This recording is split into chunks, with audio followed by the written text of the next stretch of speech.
300 কামাইলে 100 যায় খরচ এমনি গেছে গেছে। সারা দিনে 300-400 টাকা কাম করি। বাংলা গাড়ি গরমের ভিতরে চালাইতে খুবই কষ্ট। অত্যন্ত গরম, বুঝলেন। গরমের জন্য আমাদের পায়ের রিক্সা প্যাসেঞ্জার উঠতেও চায় না, খুব কষ্ট হয়। হ্যাঁ, কষ্টের কারণে ওই অটো পাইতে আমাদের রিক্সা নিয়ে বসতে হয়। একটা খ্যাপ মারার পরে অন্তত আধা ঘন্টা 1 ঘন্টা পরে আমরা একটা টিপ পাই। তাতে আমাদের সংসার চালানো খুব কষ্ট হয়। আমাদের এই গরমের ভিতরেও যে বাংলা রিক্সা চালানো খুব বেশি, তার ভিতরে সরকার আবার বিদ্যুতের দাম বাড়ায় দিছে, যার কারণে অটো রিক্সা ঘুমালে চলে। চোরদা বাড়িতে আমাদের বাংলা রিক্সা চালানো খুব দুর্দায় হয়ে যায়, কঠিন হয়ে যায় আর কি। অতিরিক্ত গরম বাড়ছে, তারপর গরম লাগতে আছে, চালাইতে কষ্ট হইতে আছে।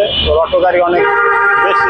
এই রিক্সা চালিয়ে যাচ্ছি, কেউ আসে 10 টাকা বেশি, কেউ 10 টাকা কম, কষ্ট বহুতাঙ্গ, মানানসই হয় না, টাকা পাই না, অটোর লিগা বহুত জ্বালাতন। ঘরে মধ্যে 4 জন ফ্যামিলি, মাইয়া বাড়িয়ালি বোলা নিজে খাওয়া পারি না।